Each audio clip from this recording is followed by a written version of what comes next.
Hey, meaningful movers. Welcome back to Moving with Meaning, the podcast where actions have meaning, words have meaning, and we open up the conversations to discover what's your next move. I'm your host, Krystal. In today's episode, let's put our minds at ease by tuning out the noise in this overstimulated world. That's easier said than done, but you know how it is and what we do. We need to set that theme, so let's go ahead and do that. The word of the day is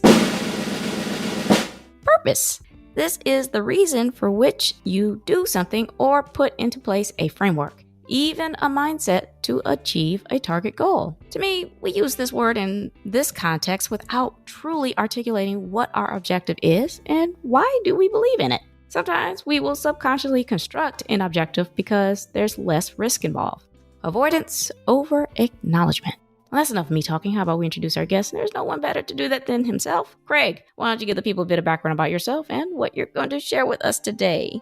Oh, hi, Krystal. Thank you so much for inviting me onto your show. I've been looking forward to this for a while. And I think it's interesting that the word of the day is purpose, because I'm a hypnotherapist, and this work that we do in therapeutic hypnosis is having you heal, whether that's, emotional issues, mindset issues, beliefs you might have about yourself or the world around you, or even physical issues. It's healing on purpose. And we're using the mind. And that may seem a little out there, a little scary, but what Dr. Irving Kirsch called hypnotherapy, he called it a non-deceptive placebo. And those are a bunch of fancy words for meaning you're healing on purpose.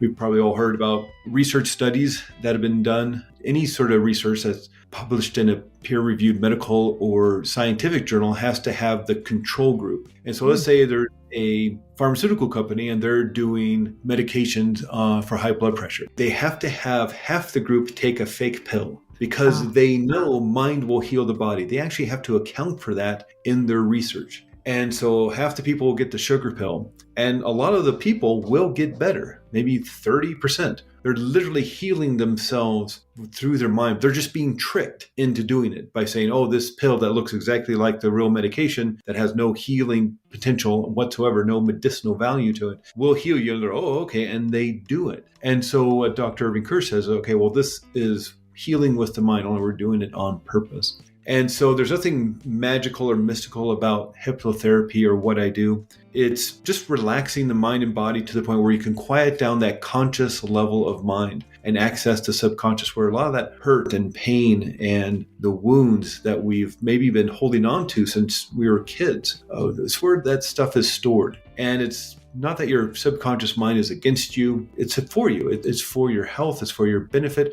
It's for your safety. It's for your protection. Just may using not so resourceful instructions on how to do that. It may be using instructions you put in there when you were a child. Mm-hmm. And let's say, somebody has a fear of just putting themselves out there in the world and shining their light. It's like, well, maybe the safest thing, the best thing you could have done as a child to keep you safe and protected was to hide and keep yourself small. Maybe you lived in a kind of a dangerous household, and being out there and shining wasn't really looked fondly upon. And so you learn to keep yourself safe, to keep yourself small. Okay, well, that was a great instruction to have as a child, but that doesn't work anymore when you're an adult. Mm-hmm. But if you don't change the instructions, why would anything change? And so that's probably the big thing that we do in hypnotherapy, is just change those old instructions, drop that old hurt and pain. You're allowed to do that. This isn't talk therapy where I'd go on and on and on. Sometimes that's helpful and that's useful to do that kind of healing work. But what we do in therapeutic hypnosis is just allow you to do the healing work in a very safe and relatively quick way. Generally, I see people 3 or 4 times,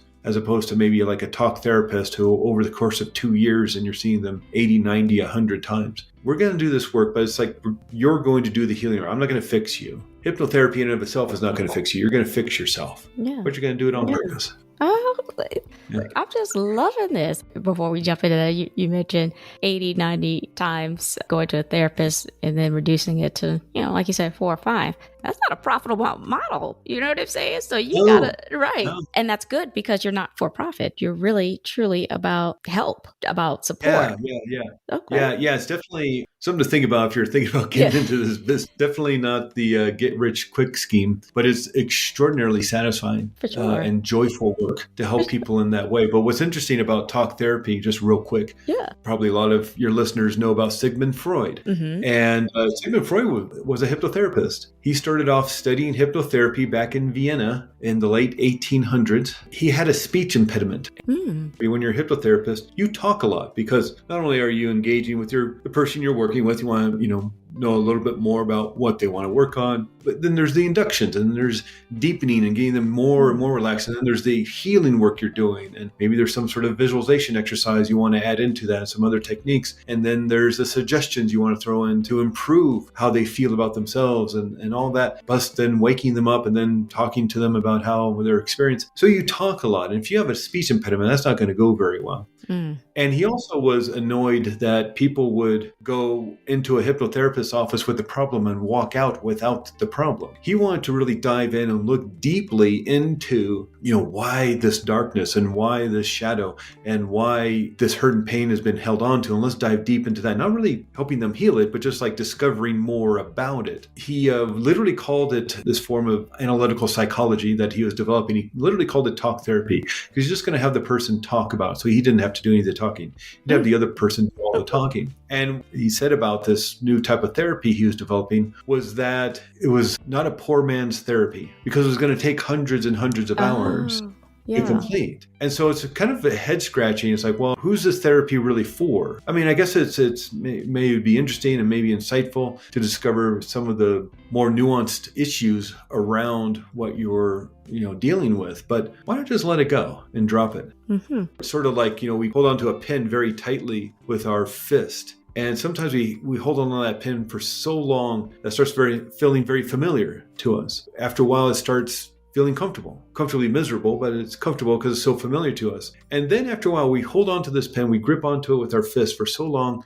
that we start to think that this is who we are. But it's not. All you have to do is open up your fist and drop the pen. And you don't have to know how a pen is made. You don't have to know what color ink it is. You don't have to know what ink is or how ink is made. Just drop the pen. It may be interesting to find out what color ink it is, or just drop it. And as you say, why this doesn't take a long time. You're just done with the work and move on with life. And what's interesting about this is, change happens in an instant. Now, there may be some lead up to that change. There may be some setup to the change. But in terms of creating change, it happens in an instant. And just as instantaneously as that trauma can be installed, if there's some abuse growing up, or there's an accident, an auto accident, or something like that, just as change can happen in an instant in terms of creating that trauma and installing that hurt and pain and that anxiety and that panic and that anger, why wouldn't you instantaneously be able to heal it? It's like, who told you that you couldn't, and what is it to their benefit that you don't? Oh, I see now. Okay. Yeah. So that's the difference between, and not to disparage talk therapists, not to, throw them under the bus or anything. There's some great therapists out there, and it can be a very helpful and healing modality. I'm sure there's a lot of people listening who have worked with it, and it's been very useful. But I just think a lot of people come to me and it's like, okay, I've been doing talk therapy for 2-3 years and I still hurt. I was like, well, then, what are you doing? Yeah. What are you working on? A lot of times just focusing on that hurt, that feeling state, not even understanding why it's there. Just let's focus on the hurt. Where do you feel it? In your chest or your heart or your stomach or your gut or the back of your neck or your head or wherever you feel it? Let's do something about that feeling state and get rid of it. And it dominoes affects so many things while you're doing it. So it's pretty extraordinary. That's a great perspective, though, because like you said, the change can be so instantaneous, but we've all been given the narrative, oh, well, it takes time. It takes time. And that's what I've been saying on this podcast. Like, it takes time to make... Yeah, well, there is some setup to healing, maybe years or decades for you to get to the point where you want to drop it. Yeah. But when you drop it, that work doesn't take a long time. Change happens instantaneously. You just have to get to the point where you're ready to make that change. Yeah. And there may be a certain aspect of yourself that's like, I need to hold on to this to protect myself. Yeah, right. Armor yourself in that way. And maybe that's useful for a while, especially as you're a child. Yeah. How you're growing up and how you're living life really isn't under your control. But in terms of when you make the decision that it's time to heal, okay, let's do it then. Yeah. When you're ready. Okay. Well, I think before we get into a little bit more about how does hypnosis work, because I'm very interested in this, I think your story to your becoming a hypnotherapist is so extraordinary and so beautiful in itself as just someone who struggled with depression, anxiety, and then seeing your child go through that, where you kind of said, no, I don't want my son to go through the same struggles and challenges that I did. So tell me a little bit about just quickly your struggle and then how the birth of your son inspired you to continue going on this path. Yeah. Well, I struggled a lot with depression and anxiety that I really noticed it starting in my teenage years. And this is back in the 1980s. There was no internet back then. Really, all you had was talk therapy or whatever book you could find in the library or the bookstore. Didn't have any of these newer therapies that have been coming out the last 20 years or so. I mean, they didn't even have the Prozacs, the SSRI drugs. Those didn't come out until the late 1990s. And as a teenager, I don't know, you don't really know any better. You just say, okay, I guess this is how everybody feels. And if you don't know any better, why would you think there is anything to change? Sort of like, how do you describe color to a blind person? Yes. It's like, I don't know. It's just, if that's all you experience, then how would you know to change? And so I just kind of settled into it and managed it. And it was really in the year 2001, my wife was pregnant, and I kind of sat myself down and had that long talk with myself and said, I don't want to feel like this anymore. And I don't want my son to have to struggle with this, because my mom struggled with depression. I struggle with depression and anxiety. So there's a good chance, either whether it's nature or nurture, that my son might struggle with it as well, whether it's a genetic component that got triggered or it's just what you're mirroring in the house. So I started doing the heavy lifting and looking at ways of dealing with it. And at that point, there was the internet. The internet was out there, so you could do a lot more research, and there was a lot more understanding about the different issues around depression and anxiety. And so I just started looking into it and reading and studying and finding the exercises and the techniques and the strategies, and started working on myself. What really helped the most for me was hypnotherapy, because you start dropping that stuff. What's interesting about this work is, even if you don't understand what the problem is, that's the conscious level of mind. Unconsciously, you know what the problem is.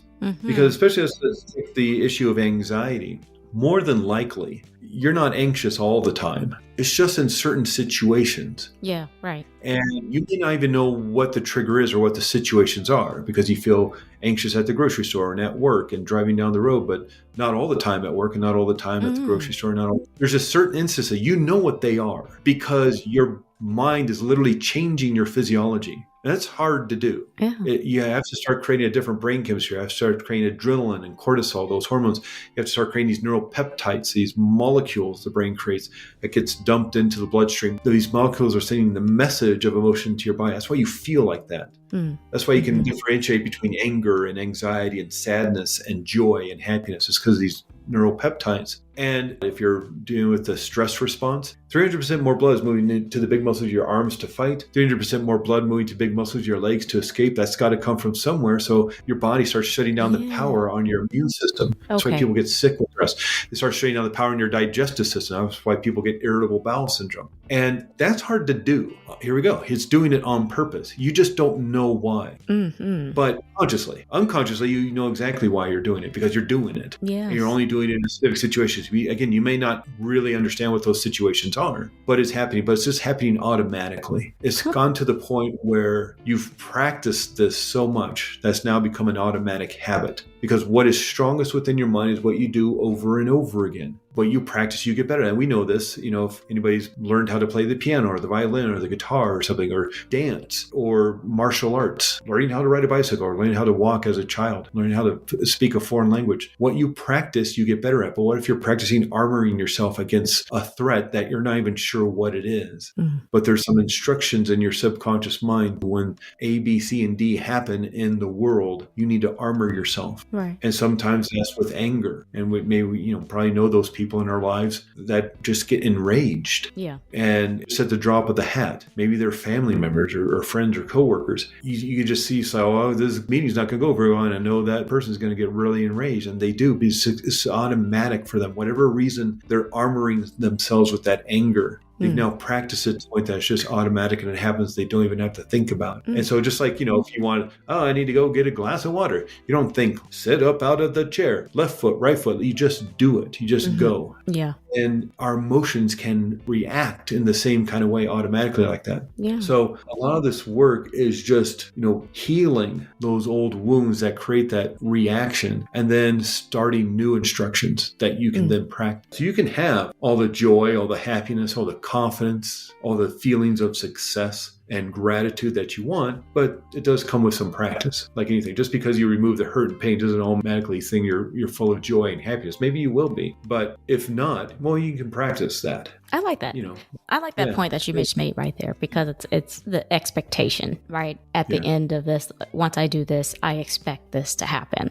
When we start to do that, we almost disappoint ourselves, because we could really be healed. We could actually really be happy, but we have an idea or an ideal of what happiness will feel like. And so it's like, if I don't feel that way, or I don't receive it in this rush of X, Y, and Z, then it's not happiness. It's not joy. It's not this. You're discrediting your healing. Yeah. You're discrediting all the work that you did just to get to that point anyway. So I like how you put that at the end there. Oh, thank you. Well, it's also that idea about like your physical health. No one would assume that just because you stop with the junk food and you stop with the beer and the margaritas, that you're going to run a marathon the next day. Right. No one would expect. No, it's going to take some training to get to that point. Yeah. And just as you can't just go to a personal trainer once and work out the gym 2 times, and now you're in shape for the rest of your life. It's relentless about your physical health. Well, what about your mental and your emotional health? Why would we think that just going to a couple of hypnotherapy sessions or going to some talk therapy for a few months, all of a sudden for the rest of your life, it's just going to be rainbows and unicorns? It's not. There's always challenges in life. Even look at the Dalai Lama. I'm sure a lot of listeners know that the Dalai Lama, he's the kind of the spiritual pope, if you will, of the Tibetan Buddhists. The man's 90 years old and he still meditates every day.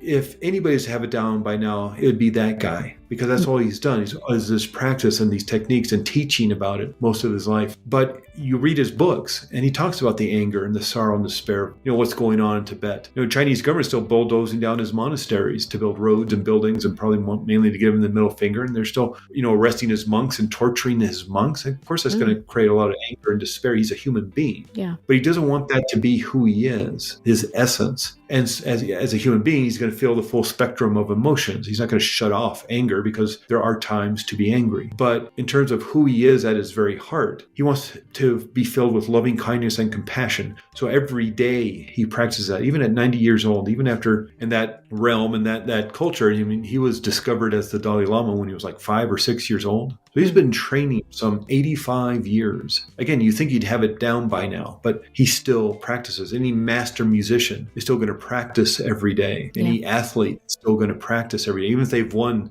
10 gold medals at the Olympics, the very next day they're out practicing. Yeah. And so again, what does that mean for our mental health and our emotional health? Are you practicing happiness? Are you practicing joy or practicing confidence? A lot of people say, well, no, I don't have confidence. I have to give the big presentation at the meeting next week at work, or I'm starting this business and I have investors coming and I need to do a presentation or something. I'm not very confident in that. Okay, well, you might not be confident in that. You are confident in a great many things. You're confident that you can tie your shoes. You're confident you drive a car if you can, or ride a bicycle if you can.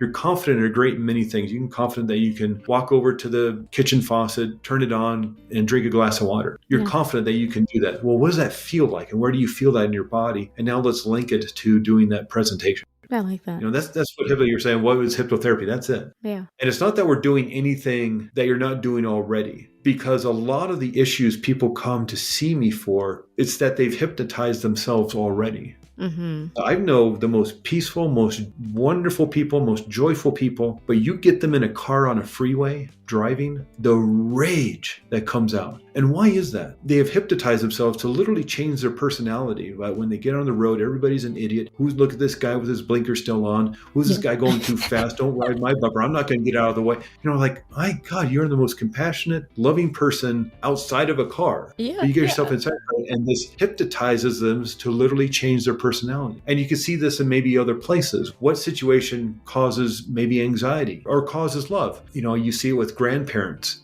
Find the grandbaby comes and they're just filled with joy and have just seeing the baby. It's like, where do you see yourself changing and hypnotizing yourself in that way? We usually think about it in a bad way, like, okay, well, I feel anxiety or anger or something like that. You hypnotize yourself in good ways. So really, we're all walking around pretty much hypnotized all the time. Whether we're at work or with family or friends, we feel different ways in different situations. We've hypnotized ourselves to feel that way. So really a lot of this work is dehypnotizing you from what you've already done. And again, here's that word again. We're just going to do it on purpose. Yeah. We're not going to trick you into it. We're going to do this healing work because this is what you want to do. And in terms of hypnotherapy, it's really just about your intention. What is it you want to do? I can't make anybody do anything you don't want to do. And that's the biggest misconception, the biggest myth about this work is that it takes away control.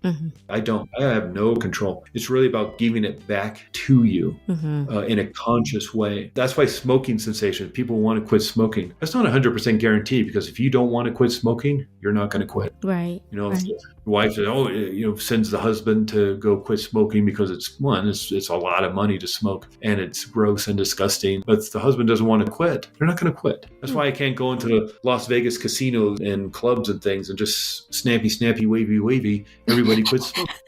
If they don't want to quit, they're not going to quit. Just like I can't go, to the world leaders and create world peace. I can't go to Elon Musk and hypnotize him to write me $1 billion check. Right. The reason why I don't have $1 billion check from Elon Musk is because he doesn't want to write me one.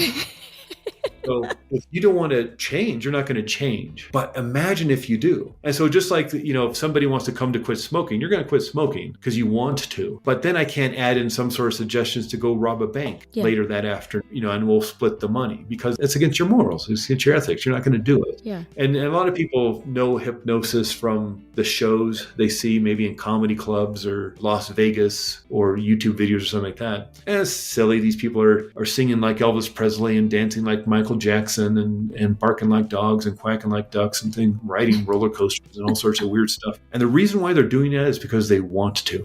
They volunteered to get up on that stage, every single one of them. That hypnotist, he's there to do a show, especially Vegas. That's pretty expensive, those shows in Vegas. So he's there to entertain. He's not going to try to give people who don't want to do it up on stage. And there will be people who will try to trick him and I'll show him, he can't hypnotize me. They're going to be off that stage pretty quick. Yeah. Because they're going to do all sorts of little techniques and experiments to make sure, can you go deep in front of, 200 people with bright lights on your face? And a lot of people will do it. The people who volunteer because they want to. Now, I don't want to do that. I'm sure, Krystal, you don't want to do that. And probably most of your listeners don't want to do that. It's not how they see having a fun night. But the people who get up on that stage and dance like Michael Jackson and sing like Elvis Presley, they're extroverts. They're exhibitionists. Yeah. They want to have fun. They want a funny video to put on Instagram or TikTok. They just want to be silly in front of their friends. They just want to have a good time. Yeah. Just watch them. Look at the smile on their faces. They're having a great time being a part of the show. And so they want to do it. Their intention is to have a fun night, is to entertain. And so they do. So imagine what if your intention is to heal? What if your intention is, I'm tired of the hurt and the pain and the anger and the anxiety? It's like, all right, that's step number one. That's the biggest step of them all. Your intention to want to do it. And that's why this doesn't take a long time. Healing happens in an instant. Now, that doesn't necessarily we're creating amnesia or anything like that. That's not how this works. You want to remember that a hot pot will burn your hand on the stove. You just don't have to hold on to the hurt and pain anymore. You want the wisdom. There's some dangerous situations out there in the world. So you want to be wise. You want to have the knowledge and the understanding and the learning from life. You don't have to hold on to the hurt and the pain. That doesn't serve you. And so keep the wisdom, keep the learning of it. We're not going to wipe your memory. Yeah. But you can turn down the volume of it all, and get to a point where it doesn't hurt anymore. And it's just like that was a life experience that maybe sucked, but you have the wisdom from it and you're a stronger person because of it. Imagine. Yeah, imagine. Well, and that's actually a form of hypnotherapy. Imagine what and just using your mind. It's like, that would be pretty awesome if I was that person. Imagine what it would be like to just drop all that hurt and pain. And who could you be? The mind starts working. Yeah, that'd be pretty awesome. Yeah. It's just influencing people to do the healing work. Only again, Dr. Irving Kirsch says we're not tricking people into doing it. Yeah. It's just non-deceptive. We're going to sit down. What do you want to heal? Okay, that's what we're going to heal. Yeah.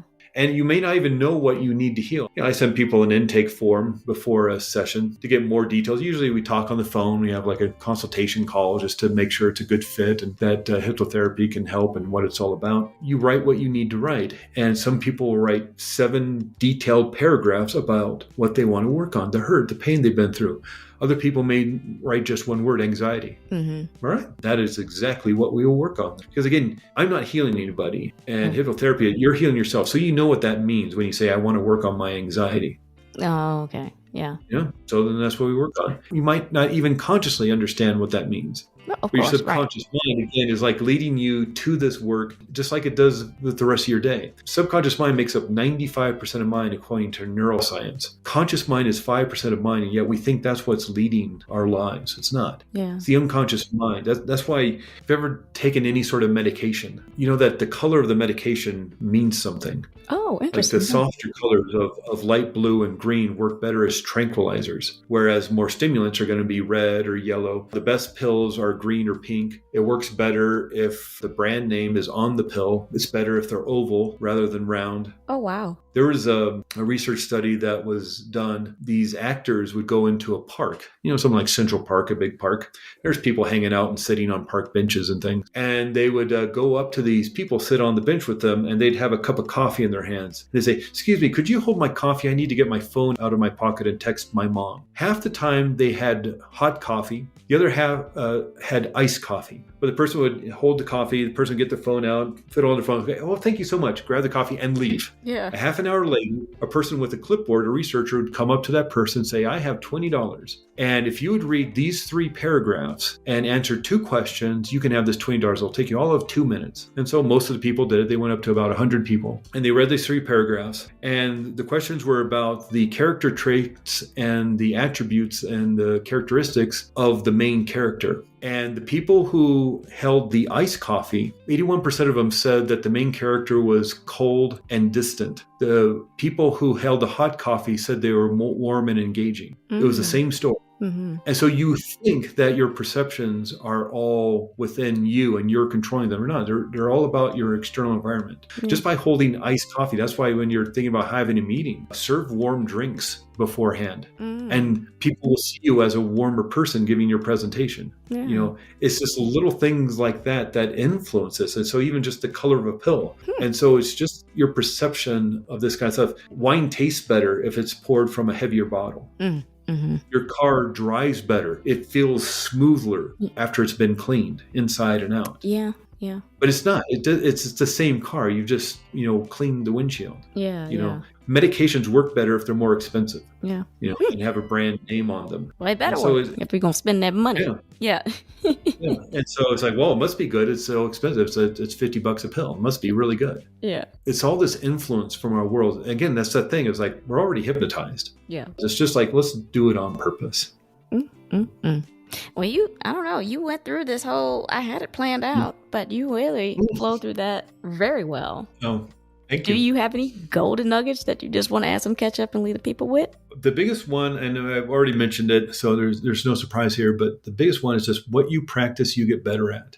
There's a relentlessness to this work. Again, the Dalai Lama still meditates. Look at any master musician, they still practice every day. But Pavarotti, considered one of the greatest opera singers of all time, was going to a vocal coach every year of his life, not just when he was a young kid, learning opera. As at the height of his power and fame and skill and talent, he was going to a vocal coach every year. And so what do you need to do to become the best person you can be? Athletes continue to go to coaches and things like that because their body changes. You get older. And so what do you need to do to become the best person you can be? So what about your mental health and your emotional health? What are you willing to do? Even if it's 5 minutes a day, just imagine yourself as a person you want to be. And your mind's going to have to start creating scenarios on how to get there. You said it before, it's like, just imagine. It's like, imagine yourself a month from now with all the joy and the happiness. Don't worry about how you're going to get there. Just spend 5 minutes pretending to be that person. The mind can't tell the difference between what's real and what's imagined. And that's a whole nother hour-long conversation right there. But if you just pretended you were the person you wanted to be for 5-6 minutes a day, longer if you got it, you literally start rewiring your brain. Yeah. So imagine if you pretend that you're happy. Yeah. Well, I like that. Yeah. So that's the episode today. This is certainly another technique to aid you in conquering your anxiety and depression woes. I must say, I had never had hypnosis explained to me in such a thoughtful way. A guided meditation to switch your state of awareness with improved focus and concentration. I liken this to a lucid dream where you control the depths of your feelings and memories to explore. Through my own journey, it's been a lot about being embarrassed of my own feelings and thoughts. I suppose I created a sort of fictional reality. I truly appreciate Craig for sharing his personal journey and the moves he made to help his son with anxiety and depression. He didn't just stop there. He's taken his practice to help others. The inspiration we get from our children and how we find a career that is not only purposeful, but purpose-filled is truly amazing. Have any of you considered hypnotherapy? Benefits? Concerns? I love it all, and so will someone else. Before I let you go, Craig, why don't you go ahead and remind the people who you are, where they can find your resources, or reach out to you? Sure. My name's Craig Meriwether. I live in Flagstaff, Arizona. Although because of Zoom, I pretty much work with everybody around the country and around the world, I guess, technically. The name of my practice is Arizona Integrative Hypnotherapy. I know that's a mouthful, but if you just Google Flagstaff Hypnosis, you'll see me come up in the Google search, Arizona Integrative Hypnotherapy. I also have a program on test anxiety. And whether you're a high school student taking the SATs or you're a professional, has to do a certification exam, real estate agent, lawyer, whatever, it's about dealing with that anxiety around tests. And it's called ACE Any Test. And that's a little easier to remember. And so you can email me from either place. Oh, my kids might like that one. Okay. Yeah.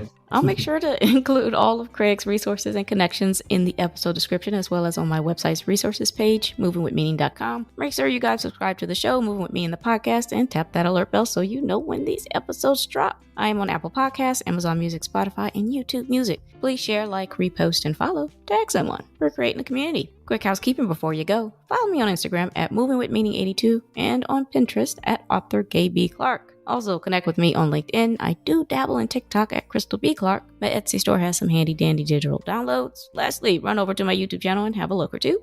Links are in the episode. Alrighty, I'm Krystal on Moving With Meaning, the podcast, reminding you to take it one step at a time. All moves have meaning. Check y'all later.